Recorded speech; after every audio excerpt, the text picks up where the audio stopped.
Professor Vaidyanathan, Jagdish ji, my good friend Abhishek, Mr. Chaturvedi, brothers and sisters of the Twitter world. Speaking after lunch is a very difficult proposition. Speaking about Manmohan Singh is a much difficult proposition.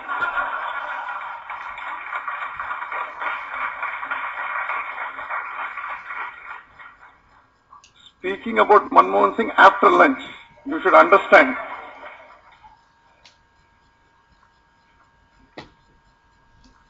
Actually, a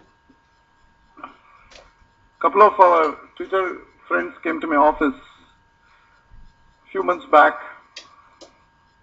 and we were discussing the state of affairs of the country.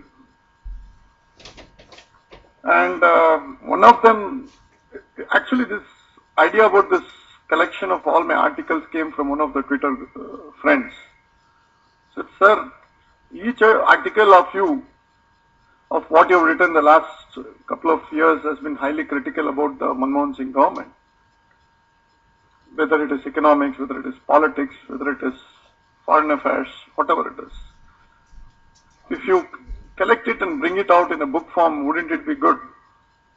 So let me ponder, and consulted a few people, and they said, yes, this is a good idea.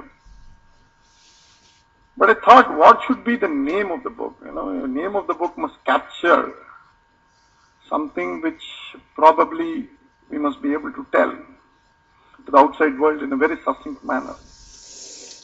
This again was brought about by one of our Twitter friends. In fact, right now somebody is sitting and designing the cover page. I'm not doing anything.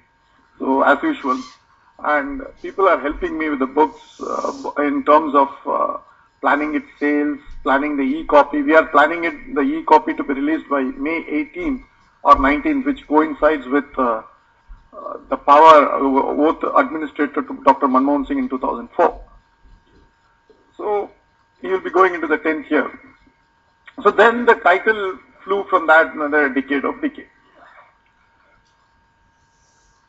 But this 10 years, if you look at it and take the balance sheet of the country, its economy, its politics, its ethics, its character, I don't know of any field that has been left demented by this government. It's a tragedy of our times that Dr. Manmohan Singh's government would leave this country in a far worse shape than when it actually ascended the office. And yet it was in power for 2 decades, around 6 years of which we witnessed 8 to 9% growth. So many things could have been done. I don't want to sound polemical, but just let me take you through some of the facts and figures and leave the audience to judge. 1965, when India had got thrashing from China in early 60s, then it had a war with Pakistan in 65. The consumption of food grain in India was 418 grams per day per capita, and 62 grams per day per capita of pulses consumption. This is recorded by the Economic Survey. 2010, the figure is 407 grams per day per capita and 32 grams of pulses. In fact, we consume far less food per day per capita than what we consumed in 1965, which was a drought year, and it was after 2 successive wars. So this whole idea about food self-security, food self-sufficiency, food security, that we have got surplus food, of course we have got surplus food, but the reason for which I will come to it shortly is not because that we have got abundance. In fact, I was going through the Google and finding out what do they feed per day in calorie value in Guantanamo Bay. which is one of the worst prisons. They feed 3,500 calories. Our planning commission says, of course, Montek Singh Ahluwalia, another great economist, he says if you consume 2,400 calories for a male in a rural area and 2,100 calories for a female in a rural area, 2,100 calories for a male in an urban area and 1,800 for a female in an urban area, you are supposed to be calorie self-sufficient. What they feed as prisoners, half of which we feed to our people, and we say we are a self-sufficient country in food stocks. Please understand, this has got profound implications for the way we handle things. We want to handle things with only half-filled stomach. A very serious issue. It's not only that. Look at the consequences. 20% of our population, admittedly by the government, is undernourished. Now, let us take this 10 years. Country like Niger has dropped its proportion of undernourished population 37% to 16%. Nigeria from 16 to 6. Sudan from 39 to 22. Burkina Faso from 14 to 8. Congo Republic from 42 to 13%. Between 2004 and 2009, out of 183 countries or 184 countries, 180 countries recorded growth. 3 countries or 4 countries did not record growth. One of those countries is Congo Republic. A country which could not record growth when the whole world was growing was able to bring down its share of undernourished population from 42 to 13. We are safely at 20. Like Manmohan Singh, it is not moving. It is firmly entrenched at 20. Take the prevalence of undernourished, malnourished children below 5 years. Afghanistan ranks better than you. I am not talking about Malaysia or the Philippines or the South Korea. No, those figures are not to be reached by us. We don't even have them as our benchmark. Look at it. Country like Liberia has just 14%. Afghanistan 28%. Bangladesh 41%. Bhutan 12%.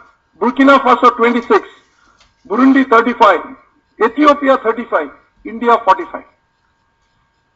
45% of our children are malnourished. We don't speak about it. We say 32 rupees per day is enough. It's a very sad state of affairs.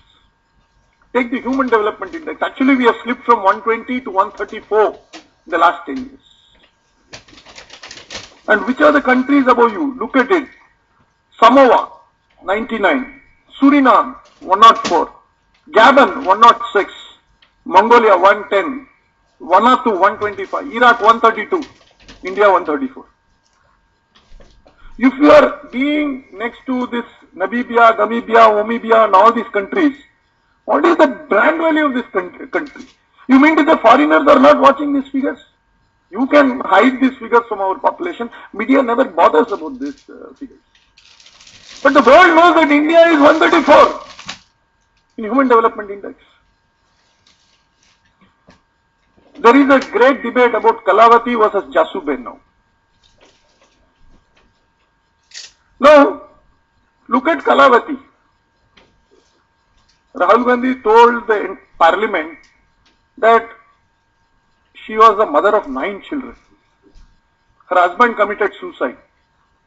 Her daughter committed suicide. Her son-in-law committed suicide.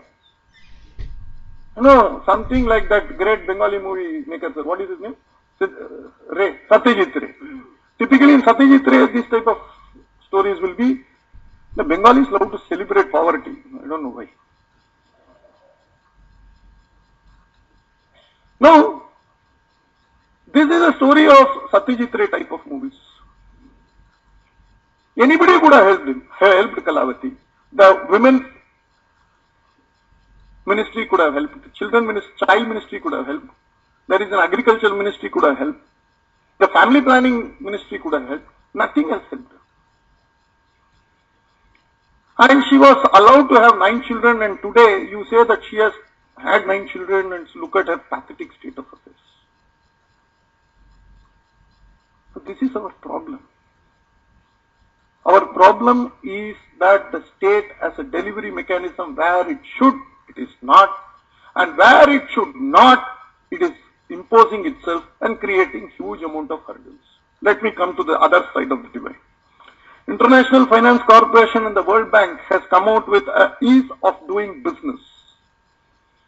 Professor was telling how in a small shop a fellow can enter and close the shop. In fact, I was telling him during lunchtime, customs law, excise law and service law have been amended by this budget, under which an assessing officer can straight away arrest anybody if he thinks you have not paid the service tax. Straight away arrest. This is despite a Supreme Court ruling which says that you should not do it. They got over the Supreme Court ruling with a direct amendment to the respective laws. Now look at, now if you do business and if an assessing officer says, give me 5,000 rupees or 5 lakh rupees or whatever, and you don't pay, most likely he will say you have brought in a factory wherein you could have brought in a kerchief. You say, I am assessing it that so many crores, you pay it tomorrow, else you face arrest. Ease of doing business. India is ranked 132 out of 185. Starting a business, we rank 173. And I will tell you a secret. All this was told by one retired director of a great software company. I won't name him. He has a beard. I will just strip it out. Now, he was telling, you know, India is so difficult place to do business. So many things are a problem. So many things are in a mess. Then it was my turn to speak. I told him, sir, your company is maintaining the MCA website and the MCA website is down for the last 30 days. Boli band. This is our problem, because if it is government, this PPP model is one of the most nonsensical models I will. Private can loot, public can loot. You loot yours, I loot mine. Dealing with construction permits, we are ranked 182 out of 185 countries. If you want a standard business building plan in Chennai, in Tamil Nadu, now the going rate is 30%. That is the standard rates. Enforcing contracts. This is a very interesting thing. So I was, during the Vishurupam imbroglio, when my state had banned that particular movie, I was with a Supreme Court lawyer, inside Supreme Court, discussing, you know, Supreme Court, not much of things to discuss. Usually we have too much of time to sit down and yap. So we were with some lawyers in the corridor. I was telling him, sir, you look at it, this movie, what do you think? He said, look at it, Venkatesh, I don't agree, you know, all sorts of arguments were there. He said, you must look into Rule of Law Index, which has been a world justice project by the Newcon family and the Melinda Gates family. And they say they have tabulated the levels where you will find various countries adhering to the law by their own government. It is not you and me, it is the government doing it. So, order and security, India is ranked 96 out of 97 countries. Again, Afghanistan is better, Angolia, Mongolia, Tongolia, Tonga, Tunga, Bunga, Uganda, Buranda, Burundi, Urundi, all are above us. Then, enforcing the contract is by the government is 96. I pointed out to him. He said, Venkatesh, you must be glad there is something called Supreme Court. But for Supreme Court, but for the majesty of law being upheld, you know, typical lawyers. Once they start, they don't know when to stop. He went on for 5-7 minutes, all pure good English. Then he said, you know, we have upheld the law and the majesty of law has been upheld by the Supreme Court. But for it, you don't know what would have happened to this country. I then said, sir, the index is We are ranked 184 out of 185 countries when it comes to even enforcing contracts by the court. He asked me who is the last country. I said Timor-Leste.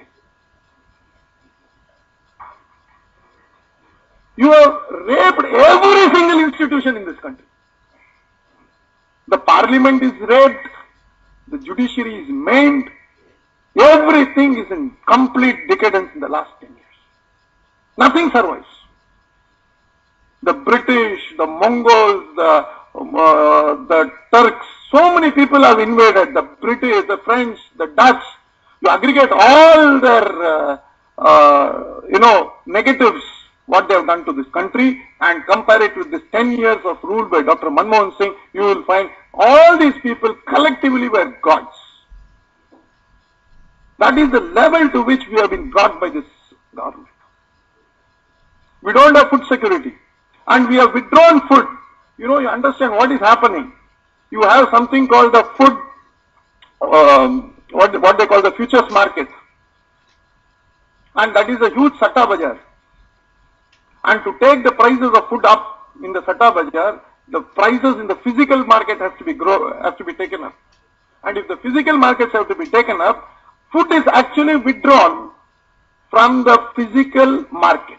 How do they do it? They have got something called the PDS mechanism or the ration shop. Today we have got something around 66 million tons of food grains in our in the food grain godowns of the Food Corporation of India.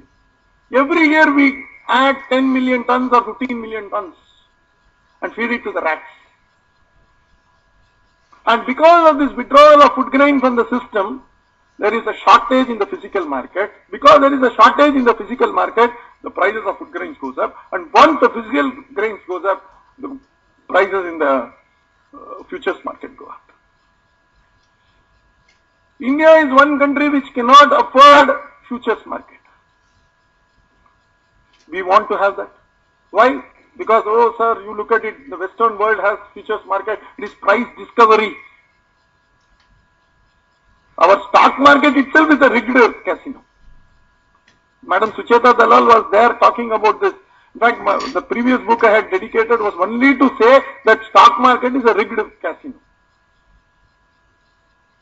You can only play in the stock market if you know how to rig the game. SEBI is cash and carry. Everything. It's a cash market. Every institution. Don't think that I'm only saying about SEBI. It's almost every institution. So there are huge amounts of areas where you find that the decadence is so prevalent amongst us, so overwhelming, so telling that we do not know what is happening. The net result. And I will close this with just 5-10 minutes of my presentation. Just listen to this and you will understand what is the precarious state of this country. Today you cannot start a project without factoring 30 to 40% extra cost, which is the cost of corruption. Whether it is a small building that you want to build or whether it is a huge factory that you want to put up. And if you want to compete globally with this 40% extra cost, however efficient you are in your production process, your interest rates get lowered, your employees are highly productive, you are not able to compete at the global level.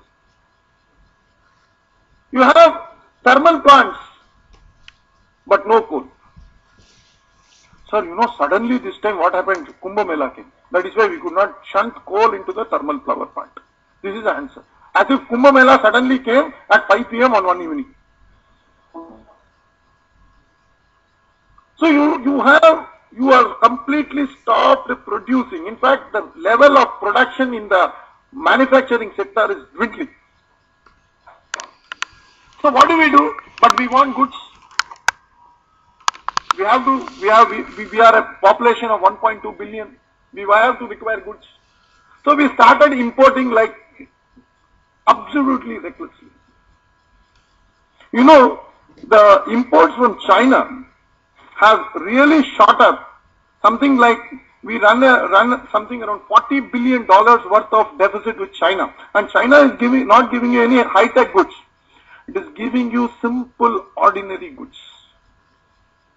We are not importing frigates, we are not importing some huge armaments, high-tech computers, nothing.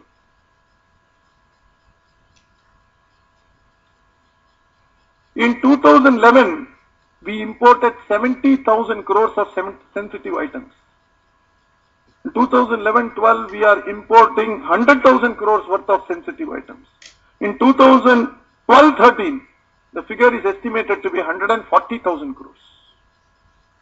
And what are the sensitive items? Pencil, pen, umbrella, toys, milk, edible oil, dal, all these we are importing. Why we are importing? Because all these things which are supposed to be manufactured here is not in any position to be manufactured in this country because of enormous amount of state influence, interference by the police, interference by one commissioner, interference by that commissioner, labor laws, you have no power. So people have found that, oh, why should I start do all these things and then get into all this chakra, and all on top of it you have got this 90-day NPA norms. I always tell my clients, never borrow 50 crores, 10 crores, 15 crores, bank will be after you. Take 6,000 crores, you can watch IPL. But none of my clients listen to me. They say, how can we take 6,000 crores, sir? You take 6,000 crores, you don't have to worry about it. The bank manager will come and say, sir, I went to Tirupati yesterday. Please take laddu, sir. Whereas if you take 10 crore, 15 crore, you will say, this is March, you have to pay your NPA norms. I don't want to talk to you. Please remit. This is the prevailing situation in this country. So today nobody wants to do this type of business that used to run. Professor always says 40 to 50% of the manufacturing comes from the, am I correct, Professor, from the what we call as unincorporated sector. This 40 to 50% which contributes to India's manufacturing is not contributing to the level, or it is put into enormous stress. Net result, our current trade deficit is around 10% of our GDP, which is around $190 billion. $190 billion is our trade deficit. And we export a bit of software here, some tourism receipts, net, our current account deficit. We require, according to our own finance minister, $75 billion year after year. He says foreign direct investment is not a choice. But for foreigner, India is one of the several choices. He must understand. When Indians are not investing in India, when Indians are not producing in India, when Indians say, oh, we don't have power, we have labor laws, we have this very harsh NPA norms, we don't get enough raw materials, we don't have coal, we don't do this, we don't do that. Why should foreigners come and invest in India? And if some foreigners come, it is only their bad karma of entering India. I have nothing, but I don't say that don't come. But if they are coming, it is only because of their bad karma they are entering in this country. And if they are going to come and start doing something here, the problem, look at it. If your $75 billion doesn't come in this year, your rupee is not 55, it will be 65. And why should I invest today and find at the threshold my investment of $100 million, which is worth into 55, will actually be devalued by 10-15%.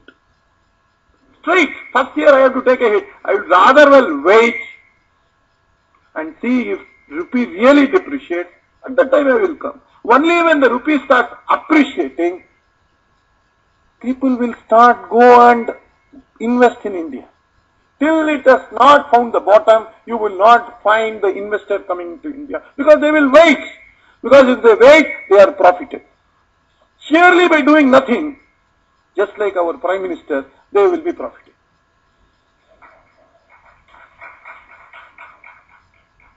So we are in a very precarious situation. If we do anything, we are damned. If we don't do anything, we are doomed. So the finance, I have written this and I am telling this in front of Dr. Swami that the next finance minister will take 3 years to clean the mess in the wall. 3 years. Because it's not going to be easy task. The other hand, if at all you survive all these things, if you are able to make some profits and go to the income tax department, because there is a huge amount of expenditure that this government has programmed, the government has gone berserk in giving income tax notice to everybody. If you walk along the income tax department, 1,000 crore notice. To that extent, people are being reckless and behaving recklessly in this particular administration. So I am appalled, and I am so appalled that we are not having a proper mechanism. And if you go to the next level or to the High Court, the judges say, please deposit 50%, we will conduct the case. And these are not 5 rupee, 10 rupee cases, we are all 5,000 crores, 7,000 crores, 2,000 crores worth of demand that is coming in. So you are effectively telling rather to the foreign investors, come here, we will slap you, we will hit you. Which idiot will invest in this country? Foreign investment is not going to happen, and we require foreign investment now. This is the time we genuinely require foreign investment to boost. But I am not saying that foreign investment alone will lift us and all. We also require foreign investment. And this is one of the wonderful times that God has given us, because the whole world is sinking. We are only one country or perhaps 2 countries, we along with China, which offers a huge investment destination. But nobody is bothered. Look at what is the mess we have created out of Sri Lanka. It's one country which has stood with us, and we have not been able to give them some type of support that it should have been given at the time when the resolution was passed against Sri Lanka. In fact, we were with the opponents of Sri Lanka, and when tomorrow something happens to us, be assured Sri Lanka will be against us. We have created enemy out of Sri Lanka. I will close with perhaps something that we can just chew about on Sri Lanka at least. Look at Sri Lanka. What is the biggest gain that Sri Lanka has from doing something with India? It is trade. There is a port that was requested to be developed. I think this morning Nalapat was talking about Gadar port I am talking about Hambantota. They called Hambantota and told Indian guys to develop the port. We said no. We don't want to develop. They called the Chinese, and the Chinese is inside this Hambantota. This Hambantota is in a southernmost tip of Sri Lanka, and that is on the highway, which is the shipping highway. Every day 100 cargo ship passes through that, carrying cargo between Singapore and other part of Asia into the European side. They want to develop Hambantota as to be one of the largest transshipment ports. What India should have done? Ideally, they should have told Dr. Swami, look, Dr. Rama is a historical character. You don't please come to the court. At least for this, you don't come to the court. We will not break the Ram Setu. We will develop the Thoothukudi port, which is a smaller port, but this will be sufficient to lift the cargo out of Tamil Nadu into Sri Lanka. Hambantota port is built in Sri Lanka with Chinese money, with Chinese standards. If you export the whole of Sri Lanka also, it will only take 40% of the capacity. So Hambantota port is dependent on India. And how do we develop Hambantota port? We have to give the goods. But what does Sri Lankan, Tamil Nadu government do to show Hambantota? We only want to show black flags.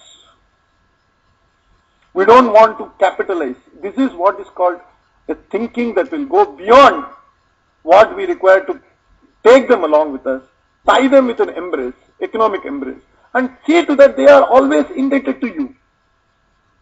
And you can actually, I have also written about this, we have given a complete blueprint. Develop the entire corridor within Tamil Nadu. have a dedicated freight from Coimbatore or Salem into Thoothukudi, and from Thoothukudi have feeder vessels that will feed into Hambantota and develop Hambantota. You don't have to develop Thoothukudi port.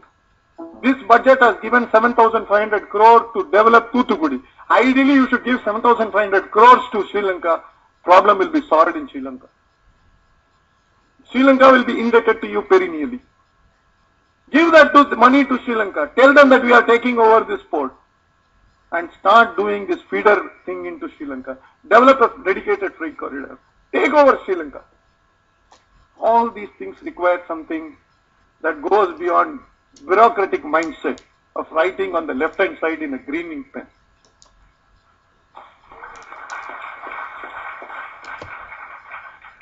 This is what finally this government is all about. For everything they have a law. Anti-rape law. Can you prevent rapes with law? Yesterday we had a small child bearing the brunt of this. This government thinks if it passes some law and is supinely indifferent towards governance, the job is well done. It is like telling that if you write on this file here and noting there is what it is. And as far as economic reforms is concerned, it straight away starts doing this 108 namas of foreign direct investment. Only two things this government does. If you don't have food, we'll pass a Food Security Act. It thinks from the biblical, let there be light. There is a biblical, genetically they are rooted to Bible. You see, professor is not agreeing to me. This is the problem with professor.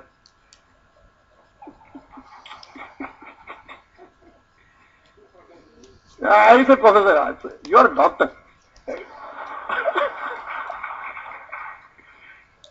I will stop here with only one thing, that if, and we really mean business in terms of saving the country, all this cannot be captured, say, in a 30-minute presentation or a 45-minute presentation. We are only giving you a flavor of what is in store. I think PTs are the people who can understand. PTs are the people who can digest. PTs are the people who can disseminate this information. My request to each one of you is that the country is in a very dangerous position in terms of certain important parameters. Right from food to foreign policy, this government has put the clock back by 10-15 years. The whole world has progressed in the last 10 years.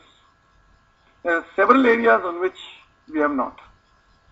I would only urge each one of you that kindly take this up as a challenge, because it is not to be left to the political class alone, or it is not Dr. Swami alone who has to fight this battle. All of us have to put up our hands and see how best we can support this. Else, God forbid, it could be the third term for Dr. Manmohan Singh. Remember this whenever you wake up in the morning.